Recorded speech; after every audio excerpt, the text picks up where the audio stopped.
Welcome into the DNVR Rockies Podcast. I am your host, Suzie Hunter. We've got Kale Sorbo producing this beautiful Friday show. Warm up the air horns. We're going to have a really good time together. Also, I am seeing...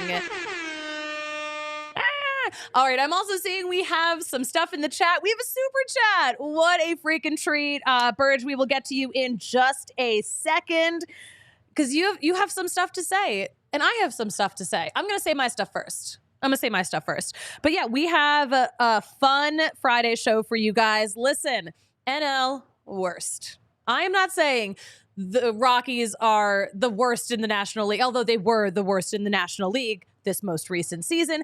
I am just saying everyone in the NL West is going to have the worst time of their lives, unless, of course, you are the Los Angeles Dodgers. We're going to talk about their latest big signing, and also a key piece in the Rockies organization just got top honors. We're going to tell you more. And special guest Josh Suchon of the Albuquerque Isotopes is going to join the show soon. He's already waiting in the wings. He will be joining us live from Albuquerque. And hey, I've got some TV suggestions for you for the weekend in case you are missing baseball.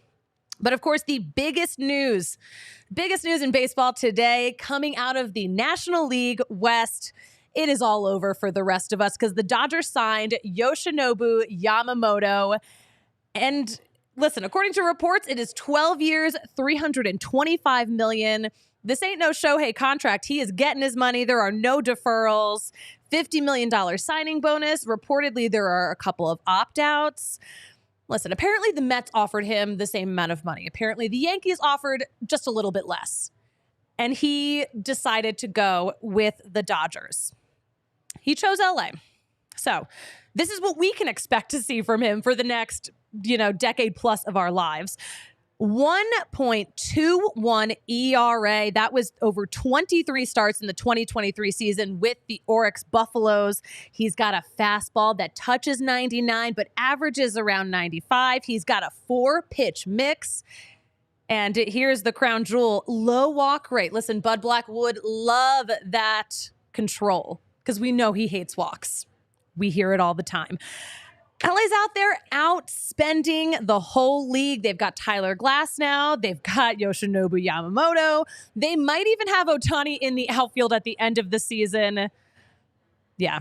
What they don't have, though, what the Dodgers do not have, room on the 40-man. They need to make some room, make some transactions before it's officially official. But yeah, the epitome of throwing money at the problem. They've thrown more than $1 billion around this offseason, and it's not even Christmas. Hey, Kale, I have a joke. Why do they call them the Los Angeles Dodgers? I don't know. Because they are out there dodging losses. That was terrible, but I'm happy I said it. I'll give you a 10 out of 10. 10 out of 10. All right. We're going to bring Josh in just a second. But first, this show is brought to you by Hestra Job Gloves. You're going to get the job done with these Hestra gloves. And listen, I mean, we all have different kinds of gloves for different purposes. You've got your ski gloves. You've got your nice gloves if you're going out. These, you can do a little bit of everything, okay? You guys have also heard us talking about these. Great for a last-minute gift. And here's the thing. You're not going to want to trash your ski gloves doing yard work or doing stuff out in the yard in the winter. Or maybe you want to hold your beer with some nice warm gloves at the tailgate. These gloves do it all. They're waterproof. They're beer-proof. It's a good time.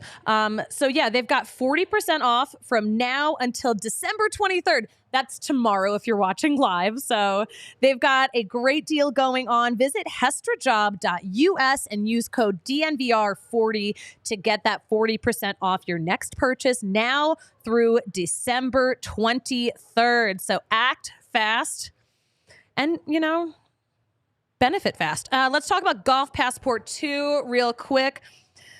We are down to the wire here. Their prices are going to go up January 1st, so sign up right now. This is Colorado's #1 golf discount program, 22 years running. So this isn't like a new thing. They've been doing it and doing it well for a while.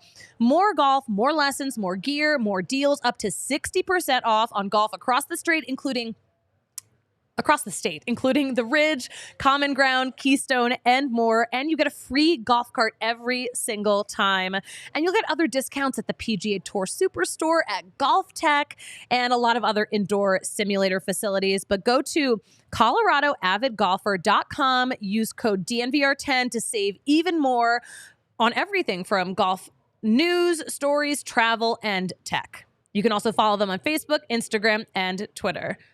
Golf Passport. Love them. All right. We have such a special guest coming. It's been a long time since he's joined the show, but we have the voice of the Albuquerque Isotopes, Josh Suchon, at his house in Albuquerque, loving the offseason, I'm sure. But Josh, how are you doing? I'm excellent, Susie. It's good to see you and talk to you. Merry Christmas to you and everyone at DNVR, and thanks for having me back on the podcast. You know what? I've missed talking to you. I'm like, oh, wait, we have not caught up in a while, and neither have you and the viewers. This is some exciting news, but you guys, the Albuquerque Isotopes, got a big honor very recently.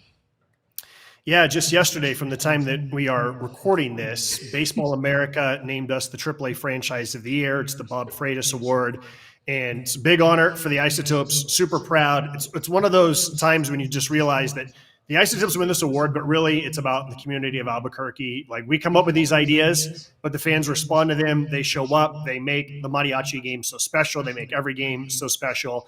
And so really, it's just a tribute to the fans believing in us and supporting us and coming out, and us not taking the fans for granted. And it's the latest in a long line of reasons that makes me really proud to work for the Isotopes. You know, you don't do it to win these honors, but when someone does recognize you, especially a publication like Baseball America that knows these things better than anybody, then it makes you really feel proud. And again, it's just a credit to our fans.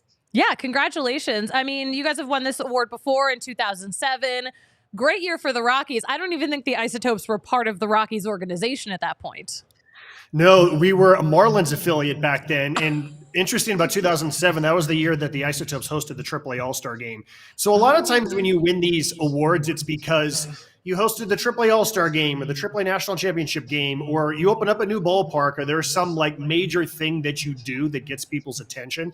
Really, we didn't do anything last year other than getting rid of the hill in center field. We didn't do anything any different than what we normally do. And so that's also a sense of pride that, no, this is just the consistency of what we do, and Baseball America recognized it, and it feels good. Do you think that Baseball America is rewarding the Isotopes for getting rid of that hill? Well, if that is the case, we probably should have gotten rid of it a number of years prior. But, you know, a lot of our fans are actually very disappointed that the hill is gone. It was one of the major trademarks of the ballpark, especially if you're not the one falling down on the hill in center field. And it's really fun to watch others fall down and just to see how it impacts the game.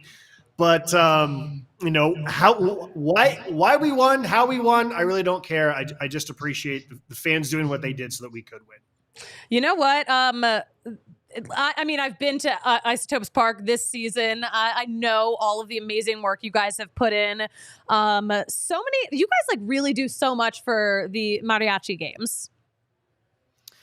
Yeah, you know, so for people who are not familiar, minor league baseball came up with this idea. It was about 5 or 6 years ago now. And the idea was to really just embrace Hispanic culture and not just say Los Isotopes on Cinco de Mayo, but really let the community know that we care about you, that you matter to us. And we want to do these specific nights or days in which we just completely celebrate Hispanic culture. And especially for us in New Mexico, you know, because it has such a huge Hispanic culture. Each of the teams in minor league baseball that chose to participate came up with their own nickname, their own logo. And so we came up with mariachis, which is just super fun because mariachi bands are great and it just brings people together. And so the trick is to not do them too often so that they don't become too repetitive. And so we do them basically once a month or 6 times a year. And we'll have mariachi bands and folklorico dancers in different uniforms with this beautiful turquoise, and all the different between innings promotions are really based on this theme. We've had lowrider night. We've had salute to Selena night, tribute to Selena.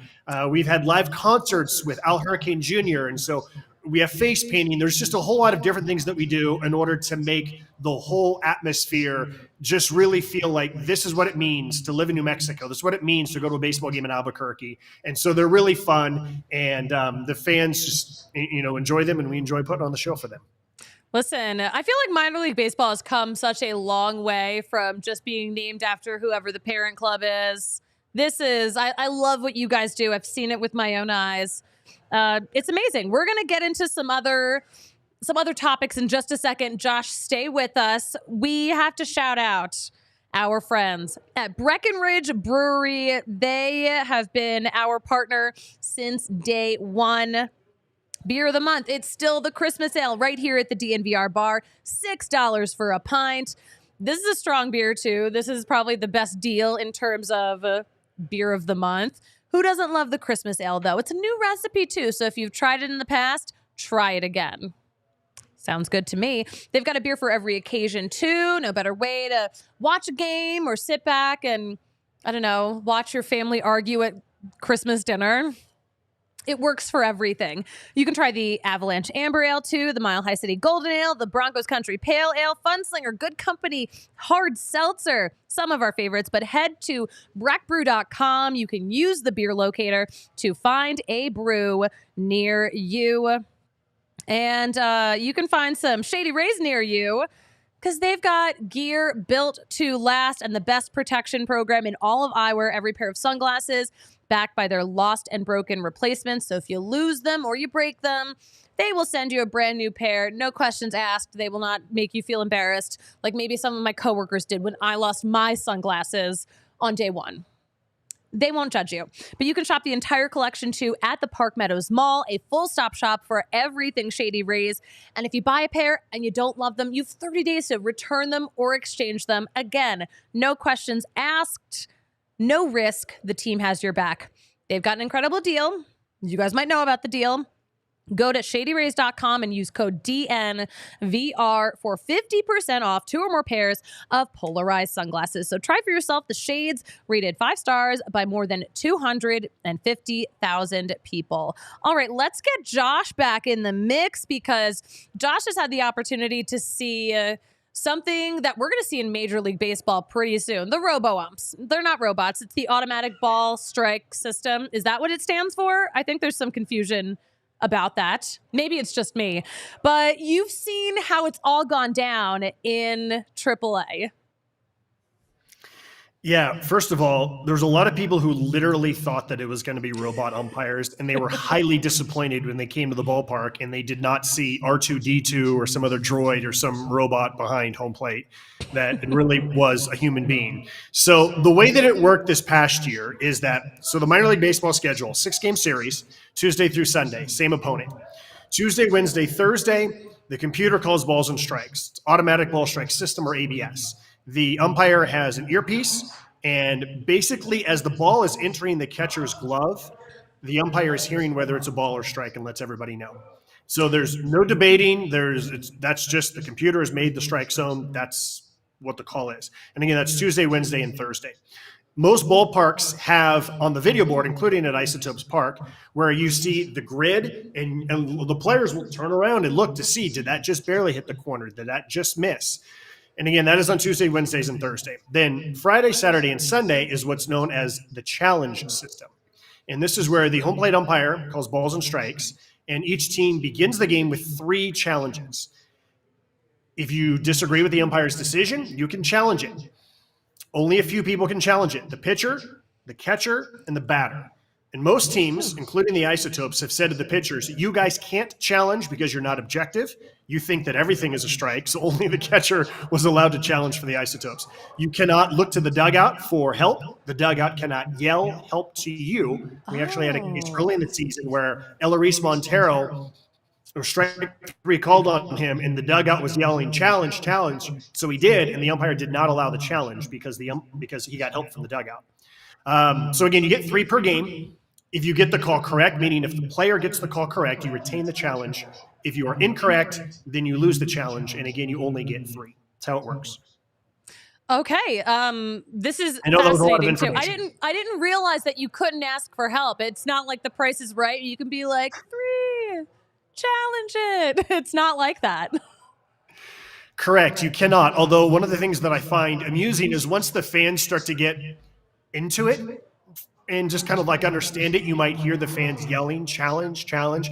There was a couple of times during the season we had a lot of fans yelling, challenge, and the player did, and then the player was wrong. And I can only imagine how happy the umpire was. Like, yep, see, you guys have been making fun of umpires for a century now, and look, I was right. You were wrong.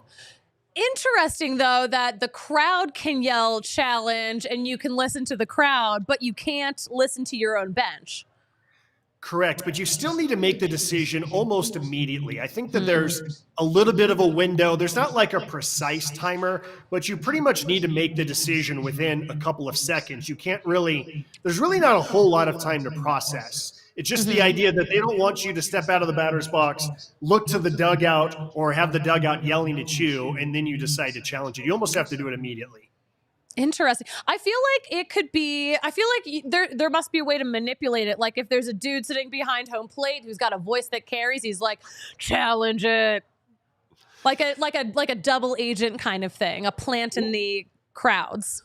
Well, ultimately, it still comes down to how well do you think you know the strike zone compared to how well does the umpire know the strike zone, right? So I actually enjoy asking people this question. I'm going to ask you, Suzie. I'll put you on the spot. So I kept track, not of every game, but just the Isotopes games. So what is your guess for what percentage of time the umpire was correct and what percentage the players, meaning the Isotopes and their opponents, what percentage do you think they were correct? Ooh, this is good. I'm going to say, I'm actually going to do 65-35 umps because I think we just notice more when the ump is wrong. But I feel like this is what their livelihood, I feel like they actually probably do know the strike zone pretty well, unless like you're Angel Hernandez or something. So you're definitely on the right track. The umpires were correct more often than the players were correct. It was right around 45% players correct, umpires correct, about 55%. And what I've actually noticed is that as the season went along, the umpires got better and better. There was actually a pilot program 2 years ago in just a handful of ballparks the final month of the season. And we actually had a game at Sugarland. And I forget the exact numbers, but it was something like there was 16 challenges in the game and the players were correct 13 times. The umpire just got embarrassed, if we're being honest. But one of the things I found interesting, Suzie, is that more times than not, when the umpire was incorrect, it's because he was calling a high strike and then the player challenged, the computer showed him he was wrong, and then as the game went along, he made the adjustment and he was no longer calling that high strike zone. In fact, I made a note of that umpire.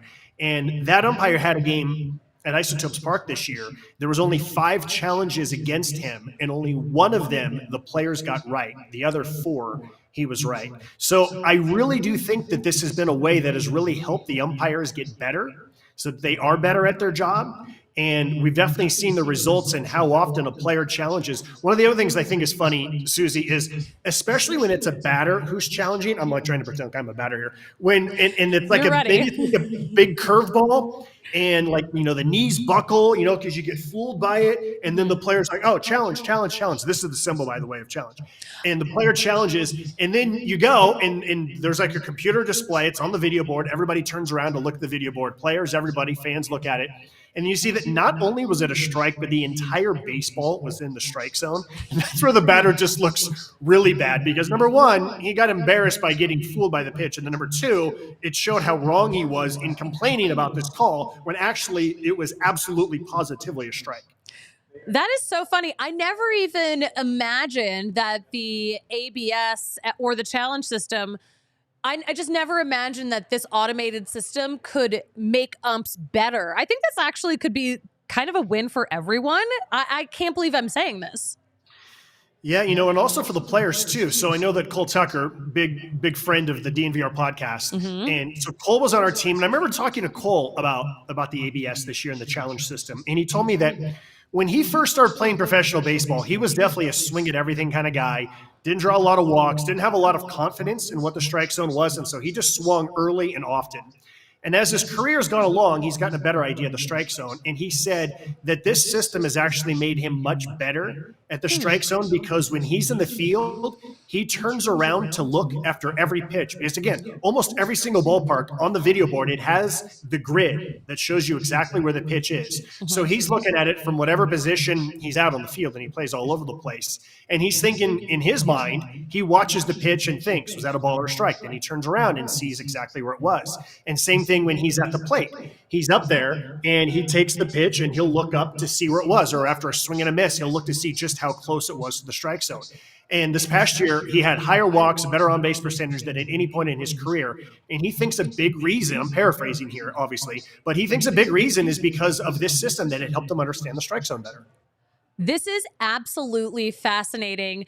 Do we know when this could be coming to the majors? I feel like we still have a couple of years left before we see this up in Colorado. Yeah, I don't know. This is the short answer is I don't know. And I don't know if we do see this, whether it would be the straight computer system or whether it would be the challenge system. I have a feeling that it would be the challenge system. I feel like more people who I talk to, whether it's coaches, scouts, umpires, players, obviously prefer the challenge system. They like that there's a human element to it. They like that there's a little bit strategy that's involved in terms of when you use your challenges so that you don't waste them early in the game. You don't waste them. We actually had a game, Suzie, where the first pitch of the game was challenged. It was not by an Isotopes player, it was by the other team. He got it wrong. It's the least significant pitch of the game, which 95% of the time batters just let it go by out of habit. And this dude challenged it, and he got it wrong. So I think that also goes to show how selfish players can be at certain times if they're challenging something and it's really not a really important time in the game. So I think that's interesting. But again, to go back to when we might see it, I don't know. My guess, based on what I've read and just kind of trying to read the tea leaves, is that baseball wants to let everybody get used to all the new rules that they just implemented last year.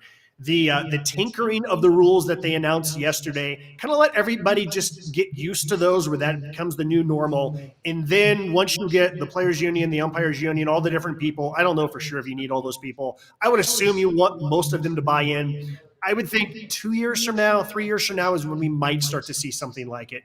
There's still a lot of questions too, Suzie, about, okay, we have a computer to tell us whether it's a ball or a strike, but there's still human beings who are programming the computer to tell us what's the strike zone. The first year, I know this is a really long answer, sorry. The first year it was home plate, which is 17 inches, and they also added 1 inch on each side of home plate. So it was 19 inches.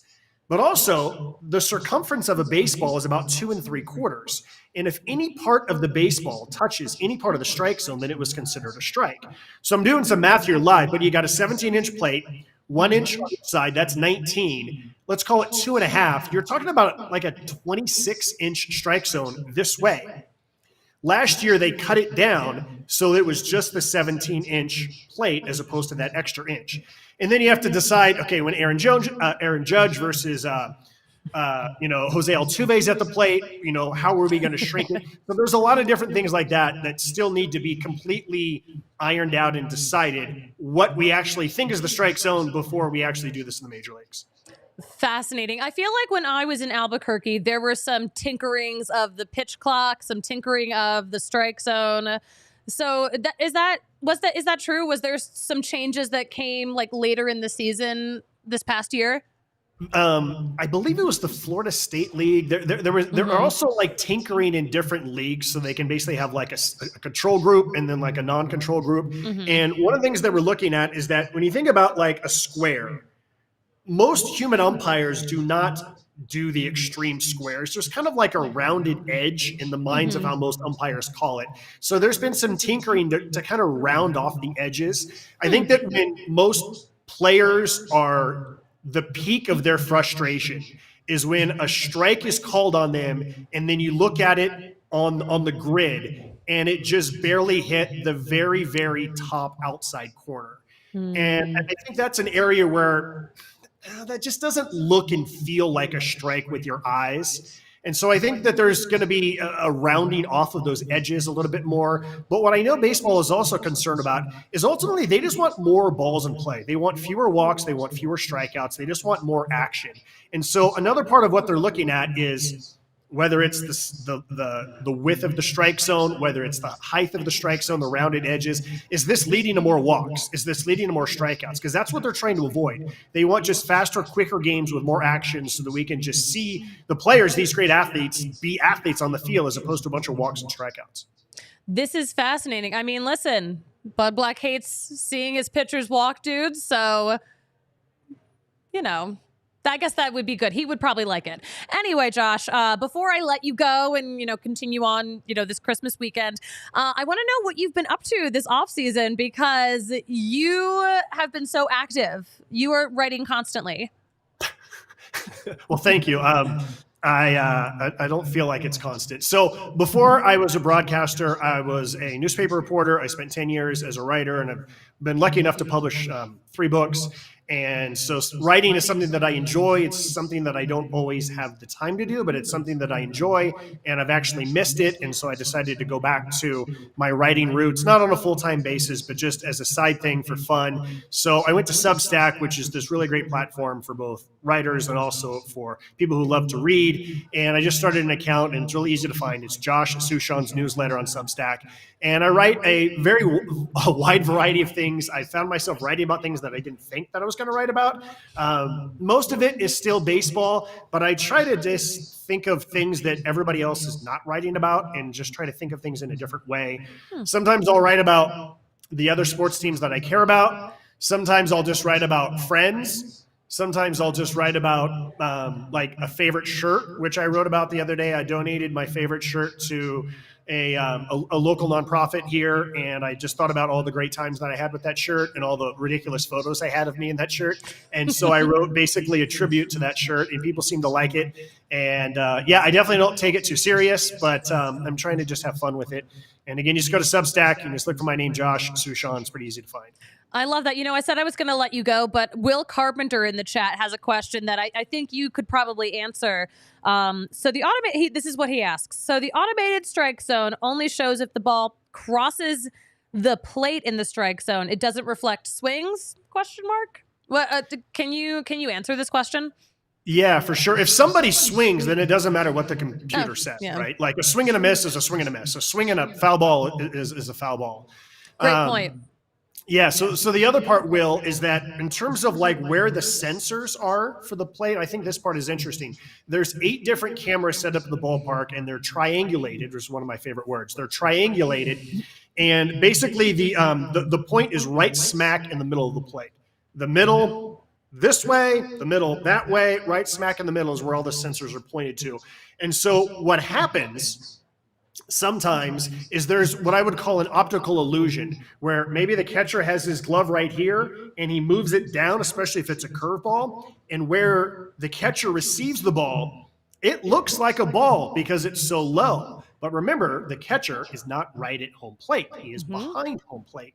And so that's where it becomes really easy to think that the computer is malfunctioning because of where the catcher receives the ball versus where the sensors are pointed, which again is right in the middle of the plate. That is such a great point. Yes, we're working in a 3-dimensional world, not a 2-dimensional world. So it's tough kind of trying to put a 2-dimensional box in a 3-dimensional situation. Yeah, and this is all part of, look, the minor league baseball, we are a test. We are a pilot program. That's what the point of the minor leagues is that this is where you test out if players are good enough for the major leagues, if umpires are good enough for the major leagues, and also whether these rules are good enough for the major leagues. What we saw in the major leagues last year had been tested in the minors over the last couple of seasons. And so we will continue to be guinea pigs. And I actually think that's what we should be used as guinea pigs. And more times than not, AAA is the biggest guinea pig because these are the players who are the oldest. They have the most experience. They're closest to the major leagues. And from what I've read, major league executives want players in the major leagues who are already used to these rules. And so if you're testing them out with a bunch of 18 and 19-year-olds in rookie ball or single A, well, they're just trying to adapt to professional baseball, and they may not even reach the major leagues because it's so hard. But if you got AAA guys, a lot of them have already been in the big leagues. A lot of them will be in the big leagues. They have the most experience, and it's easiest for them to make these adaptations. Beautifully said, Josh. Thank you so much. I learned a lot. I think everyone else learned a lot. Shout out to everyone in the chat asking such great questions. But Josh, thank you so much for coming in, for taking the time on a Friday night to join the show. But enjoy the holiday season. Thank you very much. Thank you, Suzie, everyone at DNVR and all the audience. And yeah, anytime. I love talking baseball. It's fun. All right. We'll have you back in the new year. Maybe tomorrow. I don't know. I'll talk to you later. Get on out of here. All right. Let's talk about our friends at Breckenridge Distillery before we really get into the comments and some other stuff that we want to talk about. But Breckenridge Distillery, they've got the official whiskey of the Denver Broncos. They also have a great Broncos-themed vodka. It's a new vodka commemorating the first alternate white Broncos helmets. It's called the Broncos Blizzard, and it'll match that white end zone that we're going to see, I think, on the Christmas Eve game. That'll be fun. So listen, Breckenridge Distillery, more than award-winning spirits. They have an incredible, immersive guest experience. Head to the distillery. They've got an award-winning restaurant. At that restaurant, they serve show-stopping cocktails. You can learn about their highly awarded spirits with an in-depth tasting, and you can look inside of their active production facility, which I always think is so fun as like a group outing with friends. And listen, if you aren't a whiskey guy or a whiskey gal, you'll probably love Ricky Seltzers because they're so freaking good. And they're not made with a bunch of crap. They're made with real Breck spirits, real award-winning Breck spirits. Those are my favorite. You can grab those here at the bar. You can try some Broncos. You can try some Breckenridge Distillery spirits at our watch parties here at the bar, at our tailgates. We've still got a couple left. Grab a taster. See if you like it. I bet you will. Breckenridge Distillery products available in all 50 states, so shop your local retailer or visit BreckenridgeDistillery.com for home delivery of award-winning Breckenridge spirits. Après anywhere. Okay, and we got to talk about Hester Gloves too. The show is brought to you by Hester Gloves because I didn't talk about them enough in my last show. But yeah, Hester Gloves, they've got a deal going on. You just need to get those. You need to get them. Where's my freaking copy on this? All right, Hester Job Gloves, 40% off, as I mentioned, between now and December 23rd, which is tomorrow. So get yourself some job gloves. Don't ruin your nice ski gloves. Get some gloves that are actually made to do work. I like that. HesterJob.us. Use code DNVR to get 40% off your next purchase now through December 23rd. Okay. We've got super chats. We've got comments. I'm sorry, Burge, for leaving you hanging for so long. We had a lot to get into, but we're going to get into this super chat. All right. This is what he has to say. Although my favorite day of the season is Dodgers Elimination Day, MLB is getting to the point where the NHL was after the 2003-2004 season. The difference between the teams like the Dodgers and everybody else is out of control. It might be worth forfeiting an entire season to get something along the lines of a salary cap / salary floor or a much higher luxury tax in place. Yeah, I mean, like watching what the Dodgers are doing and how they are just so, off-season wise, moves wise, they're just light years ahead of everyone else right now. They've gotten the two most coveted free agents this offseason in a matter of weeks of each other. How can anyone else possibly compete with that? And I mean, to be fair, other teams offered a similar amount of money for Yamamoto. But, you have to wonder, how do they get away with this? Is it just because they're the Dodgers? Is this like a thing that we can all participate in, like we as in like me and all the other baseball teams? Hi, I'm a baseball team. But is this something that like every other team is going to start doing now? The whole deferred contract, the crazy amount. Honestly, Dick Monfort could afford to do that. I don't know. It's crazy. This has been a crazy offseason for sure. We've seen transactions like we've never seen before and just amounts of money that we've never seen before. It's a lot of money. I feel like, though, if you want to pay a guy that much, go for it. But at the same time, I think that we're going to be very frustrated here in the NL West because of what we've seen the Dodgers do. I hope that answers your question. Anyone else wants to chime in the chat, feel free. I'm gonna address some other comments. Oh, AJ, our own AJ, in the chat saying, I'm going to hate watch this show so hard today. I think that's the vibe. I think, especially us in the NL West, we are feeling it a little bit more in the rest of baseball than the rest of baseball. But damn, I feel like the Yamamoto transaction is the thing that, like, it's one of those things where it's like, I'm going to remember where I was when I heard it. I was out to dinner for my birthday, by the way. Totally, like, wrecked the vibe. Totally wrecked the vibe. Justin in the chat. Hello, all. Rockies, re-sign Ty Block. Are you? Yeah. I mean, I think they will. Ty Block never goes far, you know? He got DFA'd a couple of times last year, still finds his way back. He likes Colorado. He's from Colorado. Great attitude, such a positive guy. At this point, I couldn't see him signing with someone else. I feel like he will find his way back to us. I feel like he will. All right. What else do we have in the chat? Johnny, hello. Yes, I'm very excited for Christmas. Will in the chat, if it snows on Christmas Eve, no one would ever be able to tell the end zone was painted white. And I think snow actually is in the forecast for that Broncos game. Very touchy stuff. Very, very fun. All right. Will, Tide doesn't go further down the block. That's a good one. That's a good one. Okay. We do have a little bit of Rockies news. Rockies do have a transaction from a couple of days ago. Matt Cook coming back on a minor league deal. He had declared free agency in October after being outrighted. Another guy who is not going super far. I like Matt Cook. You know, we like a bullpen piece. Why not? Why not? We need him. Let's hold on to him. And he's not taking up room on the 40-man. Sounds good to me. A little Helton Hall of Fame update. We've got 9% of the Hall of Fame ballots in already. Currently, Helton has 29 votes. He has been trending pretty high. He's right now at 82.9% of all the votes that have come in so far. And that's as of 5:38 Mountain Time this morning.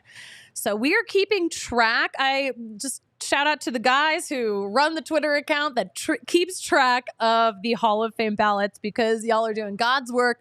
We are just sitting here dying to see our guy, Todd Helton, in the Hall of Fame.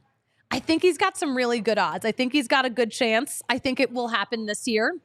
He was very close last year. And despite John Heyman's wishes, I think Helton will be in the Hall of Fame. So, Kale, where are you on the Helton Hall of Fame chat? I think he's going to get in this year, and I'm pretty excited about it. Yeah, we're going to have a big party at the bar the day that happens, by the way. Warm up the air horns. I might just get an air horn, like an actual air horn for that day at the bar. I think that would be fun as hell. It would be a vibe. AJ in the chat. F that one guy who dropped Helton for no reason. Right? Rude. Todd Helton needs to be in the Hall of Fame. John Heyman really did have like the worst argument I've ever seen. Like, no, nothing against Coors, but I'm going to hold Coors against this guy. Shut up. The Coors effect affects guys at altitude as well. Oh, the Coors effect affects Rockies players too, not just visiting players, and not just in a good way. Yeah, you get the little boost from this air up here at elevation, but at the same time, you've got the opposite effect when you bring yourself back down to sea level. It is an adjustment constantly. Several times a week, you are changing just the air that you are playing in. It's a miracle anyone gets anything done. I should get a Vuvuzela, says Will Carpenter. All right. Guys, I mentioned I was going to give you some fun stuff to watch. I told Kale earlier, I was like, the Trouble with the Curve is on MLB Network tonight. if you want to watch some Justin Timberlake and Amy Adams. But also, I think this is fun. Maybe set your DVR, or you can have it on Christmas Eve day, but on Sunday, an all-day marathon of Ken Burns baseball, just like the most iconic tribute to baseball of all time. It's going to be an all-day affair on MLB Network, so I'm excited about that. I'm going to have it on. I'm going to make my family watch it. I'm heading out in 12 hours. It's time for me to start moving. Kale, do we have a Nuggets game tonight? We do. It's in 40 minutes. Oh, crap. Where are the guys? Right over here. Oh, hey, guys. All right. You know what? I'm going to wrap this up so these guys can take over the set, so Kale can get ready for another show. Kale, anything else on your heart as we head into the holiday season? No. Happy holidays, everybody. Oh, thanks. That's so nice of you. Guys, listen, this show will be back Wednesday at 12:15 Mountain Time. Going to take a couple of days to enjoy the holidays. That does not count on Twitter, of course. If stuff's going down in the baseball world, keep tuned in to DNVR_Rockies on Twitter. We're going to keep you updated on the things that are happening in the baseball world, especially the things that personally affect us, the followers of the Colorado Rockies. So keep tuned with that. Kale, where can we follow you on social media? At Kale Sorba, Kale with 2 L's. 2 L's. Guys, you can follow me at the Suzie Hunter on all platforms. And you know what I like to say about closing out a show, Kale? What do you say? I like to say, get Hestra job gloves. No, I like to say, fuck it, we ball. We will talk to you on Wednesday, but enjoy the holidays. Merry Christmas. We